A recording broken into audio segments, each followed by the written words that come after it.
The Islamic life circle کے تمام دیکھنے اور سننے والوں کو السلام علیکم۔ مکہ میں آپ کی دیانت اور امانت کی وجہ سے آپ صلی اللہ علیہ وآلہ وسلم کو امین کہہ کر پکارا جانے لگا تھا۔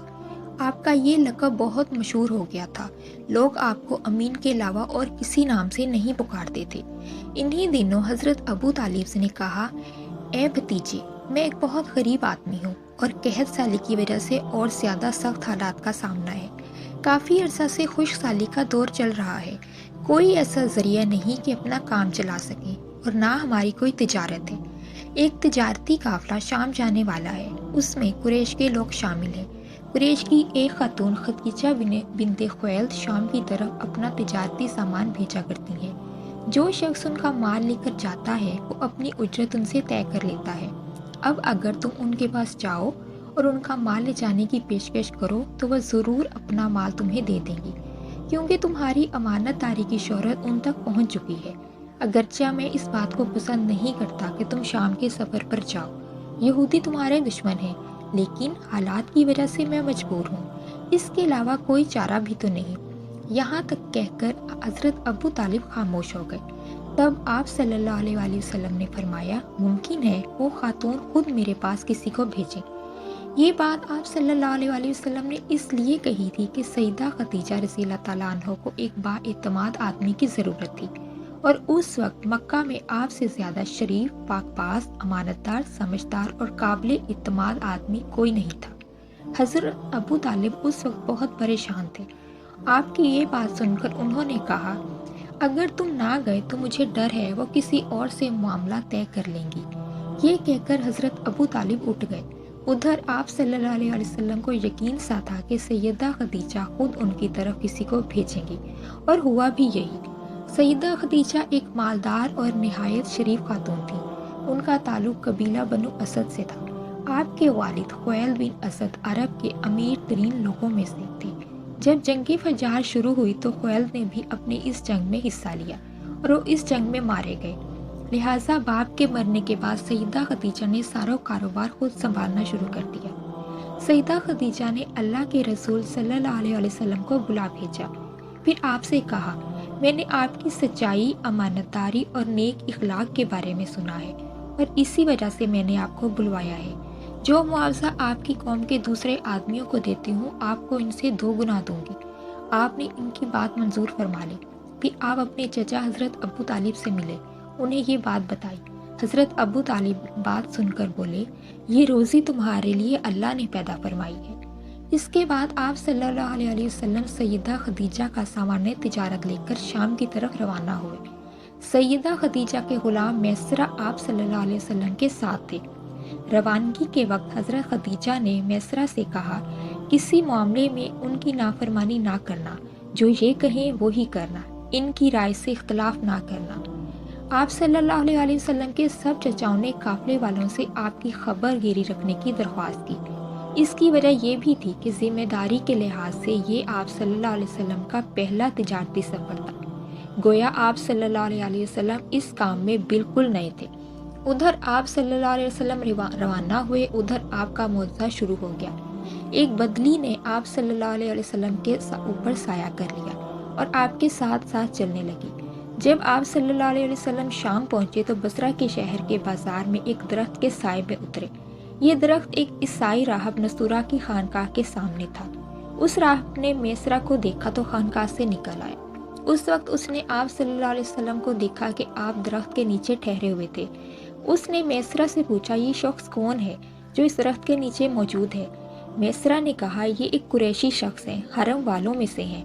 یہ سن کر راہب نے کہا، اس درخت کے نیچے نبی کے سوا کبھی کوئی آدمی نہیں بیٹھا۔ مطلب یہ تھا کہ اس درخت کے نیچے آج تک کوئی شخص نہیں بیٹھا۔ اللہ تعالیٰ نے اس درخت کو ہمیشہ لوگوں سے بچایا ہے کہ اس کے نیچے نبی کے سوا کوئی دوسرا شخص نہیں بیٹھے گا۔ اس کے بعد اس نے میسرہ سے پوچھا کہ کیا ان کی آنکھوں میں سرخی ہے؟ میسرہ نے جواب دیا، ہاں بالکل ہے، اور یہ سرخی ان کی آنکھوں میں مستقل رہتی ہے۔ اب نستورہ نے کہا، یہ وہی ہیں۔ میسرہ نے حیران ہو کر ان کی طرف دیکھا اور بولے، کیا مطلب یہ وہی ہیں؟ نستورہ نے کہا، یہ آخری پیغمبر ہیں۔ کاش میں وہ زمانہ پا سکتا جب انہیں ظہور کا حکم ملے گا، یعنی جب انہیں نبوت ملے گی۔ اس کے بعد وہ چپکے سے آپ صلی اللہ علیہ وسلم کے پاس پہنچا۔ پہلے تو اس نے آپ صلی اللہ علیہ وسلم کے سر کو بوسہ دیا، پھر آپ کے قدموں کو بوسہ دیا اور بولا، میں آپ پر ایمان لاتا ہوں اور گواہی دیتا ہوں کہ آپ صلی اللہ علیہ وسلم وہی ہیں جن کا ذکر اللہ تعالیٰ نے تورات میں فرمایا ہے۔ اس کے بعد نستورہ نے کہا، اے محمد، میں نے آپ میں وہ تمام نشانیاں دیکھ لی ہیں جو پرانی کتابوں میں آپ صلی اللہ علیہ وسلم کی نبوت کی علامات کے طور پر درج ہیں۔ صرف ایک نشانی باقی ہے، اس لیے آپ ذرا اپنے کندھے سے کپڑا ہٹائیں۔ آپ نے اپنے شانہ مبارک سے کپڑا ہٹا دیا۔ تب نستورہ نے وہاں مہر نبوت کو جگمگاتے دیکھا۔ وہ فوراً مہر نبوت کو دیکھ کر چومنے کے لیے جھک گیا، پھر بولا، میں گواہی دیتا ہوں کہ اللہ کے سوا کوئی عبادت کے لائق نہیں، اور میں گواہی دیتا ہوں کہ حضرت محمد صلی اللہ علیہ وسلم اللہ تعالیٰ کے آخری پیغمبر ہیں۔ آپ صلی اللہ علیہ وسلم کے بارے میں حضرت عیسیٰ ابن مریم نے خوشخبری دی تھی، اور انہوں نے کہا تھا کہ میرے بعد اس درخت کے نیچے کوئی نہیں بیٹھے گا سوائے اس پیغمبر کے جو امی یعنی ان پڑھ، ہاشمی عربی اور مکی یعنی مکہ کے رہنے والے ہوں گے۔ قیامت میں حوض کوثر اور شفاعت والے ہوں گے۔ اس واقعے کے بعد آپ صلی اللہ علیہ وسلم بصرہ کے بازار تشریف لے گئے۔ وہاں آپ نے مال فروخت کیا جو ساتھ لائے تھے اور کچھ چیزیں خریدی۔ اس خرید و فروخت کے دوران ایک شخص نے آپ سے کچھ جھگڑا کیا اور بولا، لات اور عزا کی قسم کھاؤ۔ آپ صلی اللہ علیہ وسلم نے فرمایا، میں نے ان بتوں کے نام پر کبھی قسم نہیں کھائی۔ آپ صلی اللہ علیہ وسلم کا یہ جملہ سن کر وہ شخص چونک اٹھا۔ شاید وہ گزشتہ آسمانی کتابوں کا کوئی عالم تھا اور اس نے آپ کو پہچان لیا تھا، چنانچہ بولا، آپ ٹھیک کہتے ہیں۔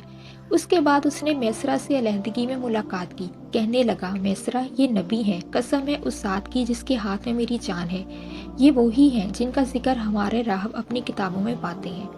میسرہ نے اس کی بات ذہن نشین کر لی۔ راستے میں ایک اور واقعہ پیش آیا۔ سیدہ خدیجہ کے 2 اونٹ بہت زیادہ تھک گئے تھے اور چلنے کے قابل نہ رہے۔ ان کی وجہ سے میسرہ قافلے کے پیچھے رہ گیا۔ نبی اکرم صلی اللہ علیہ وسلم قافلے کے اگلے حصے میں تھے۔ میسرہ ان اونٹوں کی وجہ سے پریشان ہوا تو دوڑتا ہوا اگلے حصے کی طرف آیا اور اپنی پریشانی کے بارے میں آپ کو بتایا۔ آپ صلی اللہ علیہ وسلم اس کے ساتھ ان دونوں اونٹوں کے پاس تشریف لائے، ان کی کمر اور پچھلے حصے پر ہاتھ پھیرا، کچھ پڑھ کر دم کیا۔ آپ کا ایسا کرنا تھا کہ اونٹ اسی وقت ٹھیک ہو گئے اور اس قدر تیز چلے کہ قافلے کے اگلے حصے میں پہنچ گئے۔ اب وہ منہ سے آوازیں نکال رہے تھے اور چلنے میں جوش و خروش کا اظہار کر رہے تھے۔ پھر قافلے والوں نے اپنا سامان فروخت کیا۔ اس بار انہیں اتنا نفع ہوا کہ پہلے کبھی نہیں ہوا تھا۔ چنانچہ میسرہ نے آپ سے کہا، اے محمد، ہم سالہ سال سے سیدہ خدیجہ کے لیے تجارت کر رہے ہیں، مگر اتنا زبردست نفع ہمیں کہیں نہیں ہوا جتنا اس بار ہوا ہے۔ آخر قافلہ واپس مکہ کی طرف روانہ ہوا۔ میسرہ نے اس دوران صاف طور پر یہ بات دیکھی کہ جب گرمی کا وقت ہوتا تھا تو نبی اکرم صلی اللہ علیہ وسلم اپنے اونٹ پر ہوتے تو 2 فرشتے دھوپ سے بچانے کے لیے آپ پر سایہ کیے رہتے تھے۔ ان تمام باتوں کی وجہ سے میسرہ کے دل میں آپ کی محبت گھر کر گئی اور یوں لگنے لگا جیسے وہ آپ کا غلام ہو۔ آپ صلی اللہ علیہ وسلم دوپہر کے وقت مکہ میں داخل ہوئے۔ آپ باقی قافلے والوں سے پہلے پہنچ گئے تھے۔ آپ سیدھے حضرت خدیجہ رضی اللہ تعالیٰ عنہ کے گھر پہنچے۔ وہ اس وقت چند عورتوں کے ساتھ بیٹھی ہوئی۔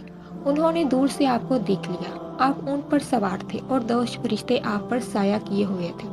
وہ بہت حیران ہوئی۔ اب آپ صلی اللہ علیہ وسلم نے حضرت خدیجہ کو تجارت کی حالات سنائے، منافع کے بارے میں بتایا۔ اس مرتبہ پہلی کی نسبت 2 گنا منافع ہوا تھا۔ حضرت خدیجہ بہت خوش ہوئیں۔ انہوں نے پوچھا، میسرہ کہاں ہے؟ آپ نے بتایا وہ ابھی پیچھے ہے۔ یہ سن کر سیدہ نے کہا، آپ فوراً اس کے پاس جائیے اور اسے جلد از جلد میرے پاس لائیے۔ آپ واپس روانہ ہوئے۔ حضرت خدیجہ رضی اللہ تعالیٰ عنہ نے دراصل آپ کو اس لیے بھیجا تھا کہ وہ پھر سے وہی منظر دیکھنا چاہتی تھی، جاننا چاہتی تھی کہ اب بھی فرشتے ان پر سایہ کرتے ہیں یا نہیں۔ جو ہی آپ روانہ ہوئے وہ اپنے مکان کے اوپر چڑھ گئی اور وہاں آپ کو دیکھنے لگی۔ آپ کی شان اب بھی وہی نظر آئی۔ اب انہیں یقین ہو گیا کہ ان کی آنکھوں نے دھوکہ نہیں کھایا تھا۔ کچھ دیر بعد آپ صلی اللہ علیہ وسلم میسرہ کے ساتھ ان کے پاس پہنچ گئے۔ حضرت خدیجہ نے میسرہ سے کہا، میں نے ان پر 2 فرشتوں کو سایہ کرتے ہوئے دیکھا ہے، کیا تم نے بھی کوئی ایسا منظر دیکھا ہے؟ جواب میں میسرہ نے کہا، میں تو یہ منظر اس وقت سے دیکھ رہا ہوں جب قافلہ یہاں سے شام جانے کے لیے روانہ ہوا تھا۔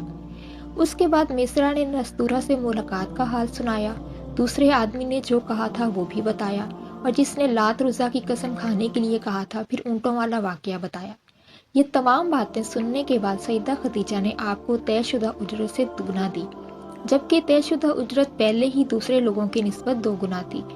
ان تمام باتوں سے سیدہ خدیجہ رضی اللہ تعالیٰ عنہ بہت حیران ہوئی۔ اب وہ اپنے چچا زاد بھائی ورقہ بن نوفل سے ملی۔ وہ پچھلی کتابوں کے عالم تھے۔ سیدہ خدیجہ نے انہیں جو کچھ خود دیکھا اور مصرع کی زبانی سنا تھا وہ سب کہہ سنایا۔ ورقہ بن نوفل اس وقت عیسائی مذہب سے تعلق رکھتے تھے، اس سے پہلے وہ یہودی تھے۔ سیدہ خدیجہ کی باتیں سن کر ورقہ بن نوفل نے کہا، خدیجہ اگر یہ باتیں سچ ہیں تو سمجھ لو محمد اس امت کے نبی ہیں اور وہ اس امت کے ہونے والے نبی ہیں اور دنیا کو انہی کا انتظار تھا، یہی ان کا زمانہ ہے۔ یہاں یہ بات بھی واضح ہو جائے کہ حضرت محمد صلی اللہ علیہ وآلہ وسلم نے سیدہ خدیجہ کے لیے تجارتی سفر صرف ایک بار ہی نہیں کیا، چند سفر اور بھی کیے۔ سیدہ خدیجہ ایک شریف اور پاک باز خاتون تھی، نسب کے اعتبار سے بھی قریش میں سب سے اعلیٰ تھیں۔ انہیں قریش کی سیدہ کہا جاتا تھا۔ قوم کے بہت سے لوگ ان سے نکاح کے خواہش مند تھے، کئی نوجوانوں کے پیغام بھی ان تک پہنچ چکے تھے، لیکن انہوں نے کسی کے پیغام کو قبول نہیں کیا تھا۔ حضرت محمد صلی اللہ علیہ وسلم تجارت کے سفر سے واپس آئے تو آپ صلی اللہ علیہ وسلم کی خصوصیات دیکھ کر اور آپ کی باتیں سن کر وہ آپ سے بہت زیادہ متاثر ہو چکی تھیں، لہٰذا انہوں نے ایک خاتون نفیسہ بنت منیہ کو آپ کی خدمت میں بھیجا۔ انہوں نے آ کر آپ سے کہا کہ اگر کوئی دولت مند اور پاک باز خاتون خود آپ کو نکاح کی پیشکش کرے تو کیا آپ مان لیں گے؟ ان کی بات سن کر آپ صلی اللہ علیہ وسلم نے فرمایا، وہ کون ہے؟ نفیسہ نے فوراً کہا، خدیجہ بنت خویلد۔ آپ صلی اللہ علیہ وسلم نے انہیں اجازت دے دی۔ نفیسہ بنت منیہ سیدہ خدیجہ کے پاس آئیں، انہیں ساری بات بتائی۔ سیدہ خدیجہ نے اپنے چچا عمرو بن اسد کو اطلاع کرائی تاکہ وہ آ کر نکاح کرا دیں۔ سیدہ خدیجہ کی اس سے پہلے 2 مرتبہ شادی ہو چکی تھی۔ ان کا پہلا نکاح عتیق ابن مائد سے ہوا تھا، اس سے بیٹی ہندہ پیدا ہوئی تھی۔ عتیق کے فوت ہو جانے کے بعد سیدہ کا دوسرا نکاح ابو حالہ نامی شخص سے ہوا۔ ابو حالہ کی وفات کے بعد سیدہ خدیجہ بیوگی کی زندگی گزار رہی تھی کہ انہوں نے آپ صلی اللہ علیہ وسلم سے نکاح کا ارادہ کیا۔ اس وقت سیدہ کی عمر 40 سال کے لگ بھگ تھی اور حضرت محمد صلی اللہ علیہ وسلم کی عمر 25 سال تھی۔ سیدہ خدیجہ کے چچا عمرو بن اسد وہاں پہنچ گئے۔ ادھر نبی اکرم صلی اللہ علیہ وسلم بھی اپنے چچاؤں کو لے کر پہنچ گئے۔ نکاح کس نے پڑھایا، اس بارے میں روایات مختلف ہیں۔ ایک روایت یہ ہے کہ یہ نکاح آپ صلی اللہ علیہ وسلم کے چچا حضرت ابو طالب نے پڑھایا تھا۔ مہر کی رقم کے بارے میں بھی روایات مختلف ہیں۔ ایک روایت یہ ہے کہ مہر کی رقم 12 اوقیہ کے قریب تھی۔ دوسری روایت یہ ہے کہ آپ نے مہر میں 20 جوان اونٹنیاں دیں۔ نکاح کے بعد نبی اکرم صلی اللہ علیہ وسلم نے ولیمے کی دعوت کھلائی اور اس دعوت میں 1 یا 2 اونٹ ذبح کیے۔ یہ تھی حضرت محمد صلی اللہ علیہ وسلم کے تجارتی سفر کے آغاز اور ان کے نکاح کے بارے میں ویڈیو۔ اگر آپ کو یہ ویڈیو پسند آئے تو ویڈیو کو لائک اور شیئر ضرور کریں اور چینل کو بھی سبسکرائب کریں۔ اپنا اور اپنے پیاروں کا خیال رکھیں۔ حاضر ہوں گی ایک اور ویڈیو کے ساتھ، تب تک اللہ حافظ۔